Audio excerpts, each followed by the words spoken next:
Jadi kehidupannya itu, bayangkan hari ini, kenapa kita manusia hari ini hidupnya seperti orang gila? Allah SWT mengatakan orang-orang yang makan riba itu hidupnya nggak akan tenang, seperti orang yang berpenyakit jiwa. Dua pilar ini, ekonomi dan politik sekuler riba, ini dalam proses runtuh.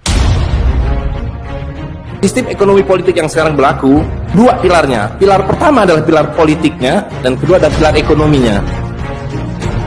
Pilar politiknya adalah nation state, dan pilar ekonominya adalah paper money, uang kertas.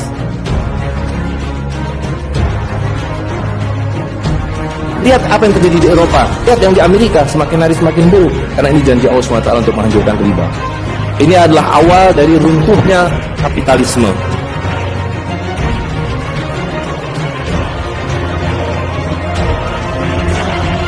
Tidak ada satupun negara yang tidak punya hutang. Amerika Serikat yang begitu hebat, yang katanya negara paling superpower hari ini, hutangnya paling besar di dunia ini. Waktu dia merdeka tidak punya hutang, tapi hari ini hutangnya paling besar. Kita hutangnya 5.000 triliun hari ini. Pertanyaannya adalah, kalau semua negara ini hutangnya kepada siapa? Apakah pemerintah itu tidak bisa nyetak uang sendiri kalau pakai hutang? Bisa nggak nyetak uang? Bisa. Kenapa dia harus berhutang pada pihak lain? Karena hak mencetak uang sudah diberikan secara monopoli kepada perusahaan-perusahaan yang kita sebut sebagai bank atau bank sentral.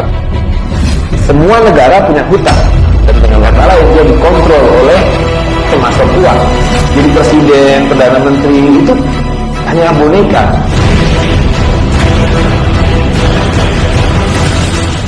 Sebuah institusi politik yang disebut negara itu adalah dibentuk oleh para bankir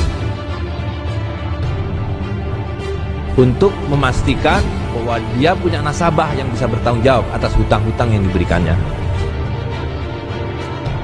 Dan semua negara-negara ini ketika pertama kali didirikan tidak ada satupun yang punya hutang. Pertanyaannya kan, kalau semua negara itu hutang, mulai dari Amerika Serikat sampai Brunei yang kaya raya itu, semua berhutang. Hutangnya ada pada segelintir orang. Dan kenapa mereka berhutang? Karena memang sistem politik ini didesain untuk itu. Kalau kita lihat hari ini sebagai satu model kehidupan yang sangat menindas, kehidupan yang dulu Bung Karno sebut sebagai neokolonialisme, neoimperialisme. Rasulullah SAW menyebutnya sebagai mulkan jabrian, sebagai sistem politik kehidupan yang angkuh dan menindas. Makanya Nabi mengatakan, bersiaplah, mulkan jabrian ini akan diangkat oleh Allah SWT. Dan pada saat ini diangkat, Allah akan tukar dengan minhajun nubuwah. Kata Ibnu Khaldun, satu peradaban yang akan runtuh itu memajaki rakyatnya merajalela. Sekarang nasi bungkus saja mau dipajaki. Empe-empe, ya Allah, empe-empe mau dipajaki, gitu ya. Dan Ibnu Khaldun sudah buktikan itu dari riset ratusan tahun kehidupan peradaban. Salah satu pertandanya adalah itu. Jadi kehidupannya itu, bayangkan hari ini, kenapa kita manusia hari ini hidupnya seperti orang gila? Allah SWT mengatakan orang-orang yang makan riba itu hidupnya nggak akan tenang, seperti orang yang berpenyakit jiwa karena kerasukan setan. Hari ini semua orang dibikin sakit jiwa karena kita pakai ini, riba. Dari mana datangnya uang ini? Kerja, digaji. Kalau yang pegawai negeri digaji pemerintah. Oke, pemerintah dan perusahaan swasta itu yang gaji itu dapat duitnya dari mana? Dari bank, dengan cara hutang. Emang bank ngasih duit begitu aja? Kita harus berhutang pada bank, ya kan? Nah, bank dapat duitnya dari mana? Bank-bank kepada bank sentral dikasih gitu, hutang juga, ya kan? Nah, sekarang bank sentral dari mana dapat duit? Nyetak. Kapan bank sentral nyetak duit? Ada permintaan berupa hutang. Dilihat ya, uang ini dicetak ketika ada orang utang, yaitu pemerintah berhutang atau bank-bank swasta itu berhutang. Hutang ini cuma-cuma, tidak, dengan bunga 5%. Nah, bank swasta pada masyarakat dibagi-bagi gitu.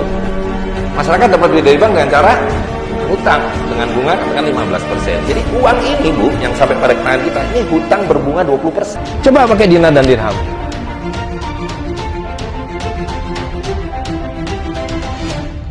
Karena kita tahu bahwa selama umur hidup kita dengan satu dinar atau satu dirham cukup untuk kasih makan satu keluarga per hari.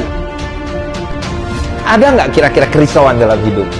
Seperti orang hari ini, berjibaku dari jam 5 pagi, bergelantungan di metro mini, hanya mencari sesuatu yang sesungguhnya juga tidak ada.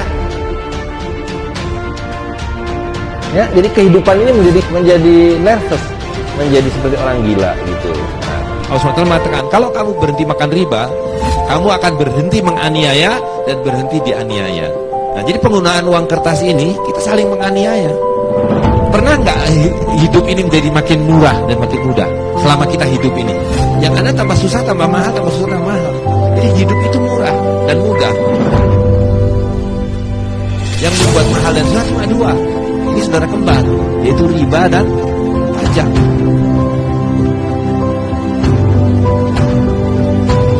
Dan riba dan pajak itu alatnya ini.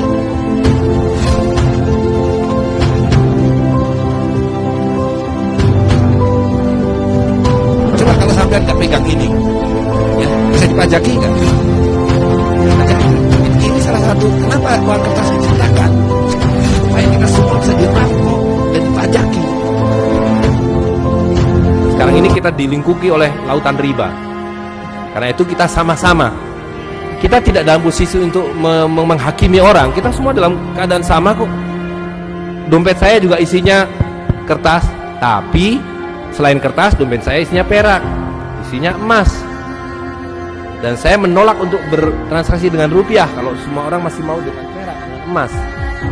Itu yang namanya darurat. Jadi dompet saya masih berisi kertas karena darurat. Bukti kedaruratannya adalah dalam dompet saya juga punya sekantong uang perak dan uang emas. Iya kan?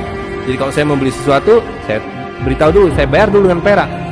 Kalau dia bilang nggak bisa, kita nggak bisa paksa. Terpaksa masih pakai rupiah. Nah, itu yang harus kita lakukan hari ini. Itu yang saya maksud membalik prosesnya. Tukarkan rupiah, kertas, dolar, apapun dengan emas dan perak. Sebarkan pada masyarakat.